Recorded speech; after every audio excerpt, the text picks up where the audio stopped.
Today we're going to be virtualizing a Flux node using Hyper-V. If that's something you want to learn more about, stick around. Let's get to it.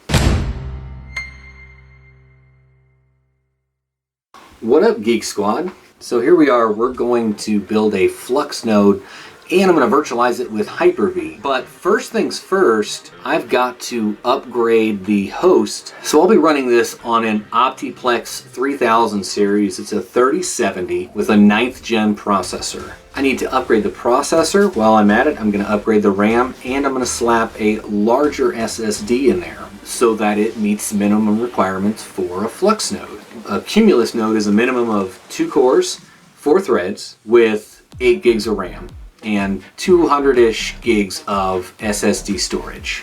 Hello. I just use mine for basically keeping an eye on the price of Bitcoin and other cryptos as well. Typically I would have the Hive OS shell on there as well. And really this is just to keep the resources off of my main machine. But we can see this one here is an i3 9th gen 9100T with 12 gigs of RAM. So I ordered an i5 9500T and I had another 16 gigs of RAM from when I upgraded my laptop to 32. And then of course, like I said, I've got my 1 terabyte solid state here. This is primarily going to be for Hyper-V storage. Let's get into it. All right, so here we go. Let's fix this thing in 3, 2. Oh wait, that's not right.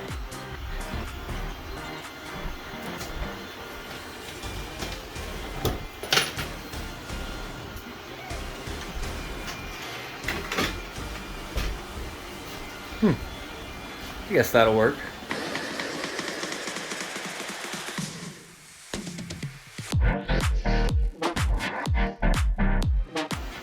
All right. Oh. Oops. Jesus Christ.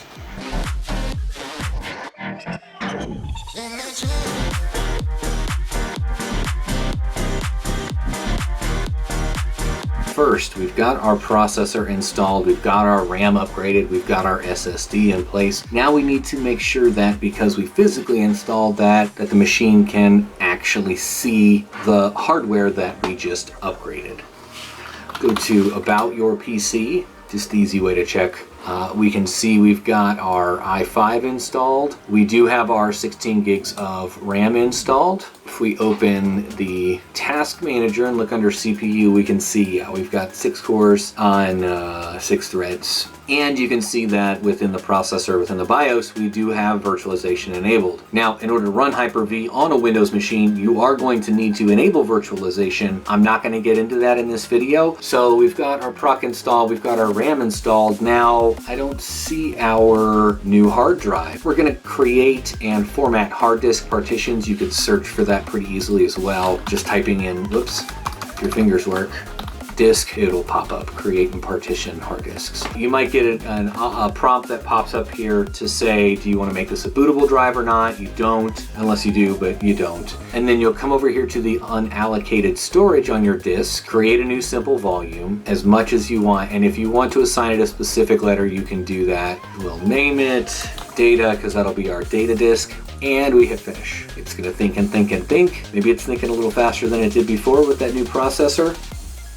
All right, so now we've got our hardware upgraded to meet the minimum requirements that are needed for a Flux node. So our next steps are to prepare our environment for the setup. Let me also add to this that I should have mentioned in the beginning is you'll need Windows 10 Enterprise or Windows 10 Pro or 11 Pro or Enterprise or LTSC in order to use virtualization in the Windows environment. So for reference, I'm using Windows 10 Pro on the machine that we're using here. So you'll come down to the search bar and search Hyper-V, and you'll find your Hyper-V manager. From here, you'll want to make a couple of changes. We'll go into Hyper-V settings, specify where we want our virtual hard disks to live. And in our case, we want to put those on data. I created a drive VHD for virtual hard disks, and we're going to select that folder and hit apply. Go to virtual machines, and we're going to do the same thing.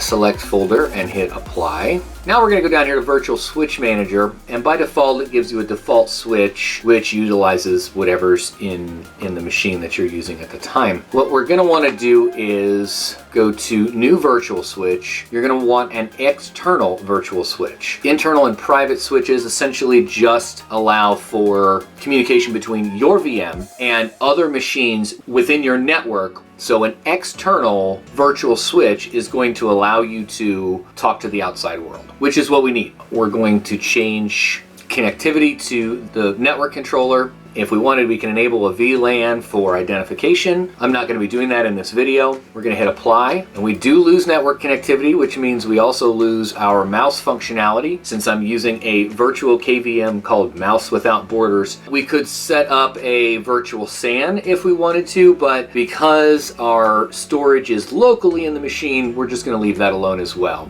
Anyway, back to this. So we are creating our virtual disk. We're going to use a VHDX, choose our disk type. I'm going to create a fixed size disk instead of a dynamically expanding disk because I want to make sure that the parameters on the VM are set for this much proc, this much RAM, this much storage, period. A dynamically expanding drive means it starts low and it gets bigger as you need it. We are going to name this Flux disk. Hit next, configure disk. We're going to give it 300 gigs just so that we have room to play. And we hit finish. It's going to take a minute and it's going to create the virtual hard disk. So we'll come back when it's done. The next evening, knowing me, I put in a SpongeBob 2 hours later right between then and now, and that's not far off. It took a good 40 minutes to make a 300 gig virtual hard disk. We can see here under data VHD that our Flux disk is indeed a 300 gig disk. We're on the right track.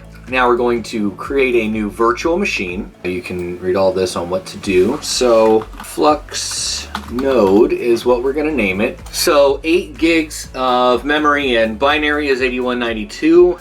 I do not want to use dynamic memory for the VM. Configured networking, we're going to add that new virtual switch, connect the hard drive, that's our VHDX. Nope, use an existing hard drive. So we could have created a virtual hard drive here to use in the VM at the time we're building the VM, but I just went ahead and did it sooner. Finally, let's hit finish, and she's ready. All right, now that we've got our VM created, we need to make a couple of quick changes in it. So we're going to right click it and go into settings.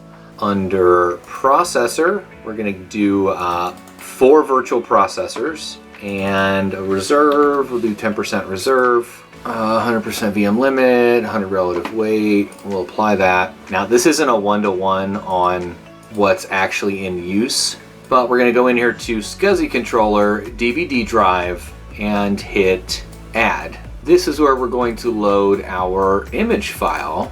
There we are, Ubuntu 20.04, and we'll hit OK. Now we're going to go ahead and install Ubuntu into our virtual machine. So right click and hit start. We'll go ahead and connect to it. And now we're essentially remoting into the virtual machine that's being managed in Hyper-V within the local desktop.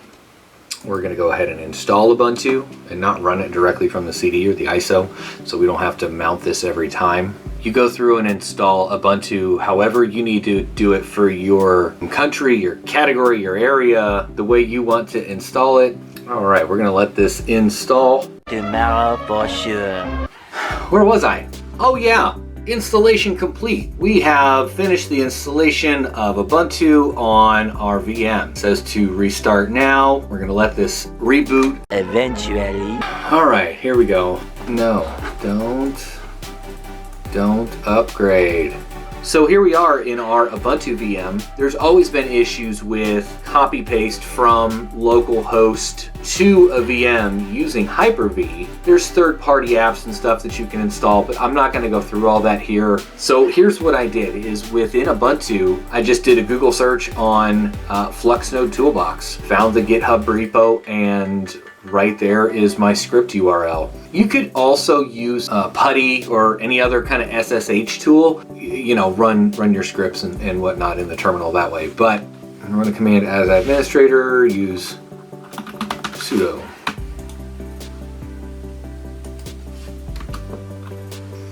So it looks like we've got some prereqs and requirements to install first. So let's go down that fun rabbit hole. Install curl. Yeah, hit paste and go. It just takes a minute to show up. There we are. 1. Install Docker. Let's switch to roots.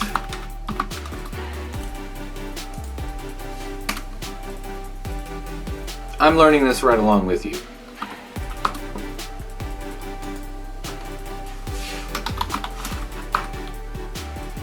Oh, extracting templates from packages. Progress 0%. Ooh.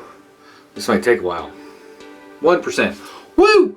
2 hours later. Right, so we installed Docker in our Linux VM. Let's go over here and run the toolbox again, and now we need to install the Flux node. Looks like this is probably going to take a while as well, so while we're letting this install, go ahead and prep our collateral. We need to put up 1,000 flux as collateral against the Flux node. All right, some of this I'm gonna have to blank out so that things aren't seen. All of these different wallets that they have, one of them is Scholarship. I changed that, renamed it to Nodes, and it took me a while to figure out how to do that. So here's just a quick tip. If you go here to see more wallets and come down to the wallet that you want, which at the time was named Scholarship, and then hit edit wallets, you can rename it whatever right here. So that's kind of cool. As I get more flux, I'm able to stake it for more nodes all within the same wallet. In order to stake for the Cumulus node, you need 1,000 flux. So I've got 733 that I've bought, and I've only been able to mine 420.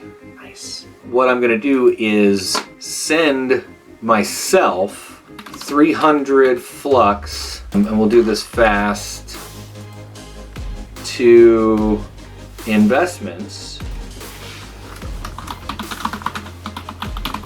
flux for staking, you know, give myself a little note there. Wait, that costs extra to put a note in? Wow, I didn't know that. I don't need that. Yeah, so we'll go ahead and hit send. Yes, and we have to put our super secret pin. It's not really a 2FA.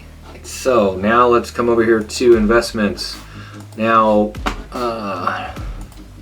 status still receiving, so it's going to take a little bit for this to show up. The reason that I did that is because in order to start a node, you need to send yourself 1,000 flux in one transaction, one lump sum, and I didn't have that all together in one wallet. So here we are, we have our 1,000 flux. It finally finished sending and validating the transaction. It needed so many confirmations before the transaction was valid, which is kind of the point of mining. So we are going to send to our nodes wallet exactly 1,000 flux, and yeah, so we're gonna hit send and put in our super secret pin. Done. Now we'll wait for this transaction to populate. We could come into here, look at the details, transaction history, payment was sent. It's kind of stress inducing for sure. You know, we sent it to nodes and now we don't have anything showing up over here in nodes. But if we come over here to apps and look under Flux nodes, we see that we do have a node, a Cumulus node, status is offline. I think there's 10 confirmations for it to validate. Maybe that's what it's waiting on. But in the meantime, we can hit edit. We'll get our identity key. So we will go up here and name this FluxDoc. Copy our identity key into FluxDoc. And look at that. it showed up over here. So now we can go back into terminal. Collateral TX ID. Go over to the dock. Paste. Output index is okay. Zel ID from Zelcore. Apps equal apps. Zel ID. QR code. Node tier eligible to receive KDA rewards. What's your KDA address? What is my KDA address? Do I have? Can I get Kadena and Zelcore?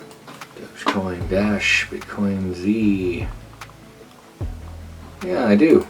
Oh, I've got some Kadena in there too. Nice. We're here to FluxNode installation. Choose a method how to get bootstrap file. Download from your own source or download from source build in the script. We're gonna hit download from the source build because I don't have that file. All right, so it's running a speed test on the node itself. And we're downloading a bootstrap. So it looks like this is gonna take a while. It says 66 minutes to download. We're gonna download that and we'll come back. 1 million, zillion, jillion, dillion, cotillion times later. So it took about 30 minutes, 28 minutes, 7 seconds actually to download the bootstrap. Now it is unpacking said bootstrap. This definitely takes a little bit longer than I originally anticipated. Yeah, so just a heads up there, have patience. At 32 confirmations, so it's been a little while. Let's log back in, see where we're at. Would you like enable auto update? Yes. Name your node. FluxNode. FluxNode installation completed. Dun, dun, dun, dun. And you know, I hate to keep coming back and saying, all right, we'll be right back, but that's kind of the process. One thing we do need to do, if we haven't already, we go into advanced power settings. We're going to change our power plan. Yep, make sure that it never goes to sleep. You can turn off the display, I guess. Make sure your hard disk is set to never go to sleep. We've got it set right that this is never going to turn off. One thing we also need to do is go to advanced updates because we're running on Hyper-V, which runs on Windows underneath it. Yeah, make sure this here, restart this device as soon as possible, is off. Show notification when PC requires a restart to finish updating. Leave that on. Yeah, so now we're just going to hurry up and wait. We'll come back after this hits its 100 confirmations and we'll start the node. All right, gang, here we go. We've gone past our minimum 100 confirmations for the FluxNode. We're gonna hit start. Edit your FluxNode and define an alias before starting it. So this is gonna be, you're about to start FluxNode, go Flux. Before you press start, we suggest you confirm your FluxNode is running well and is passing benchmarks. Otherwise, your mode might enter DOS status. You can test this, FluxNode, and then get benchmarks. Failed. Error in FluxOS response. Flux is not available for outside communications. Okay. Later. Okay, I'm sitting down for this one. 132 transactions later.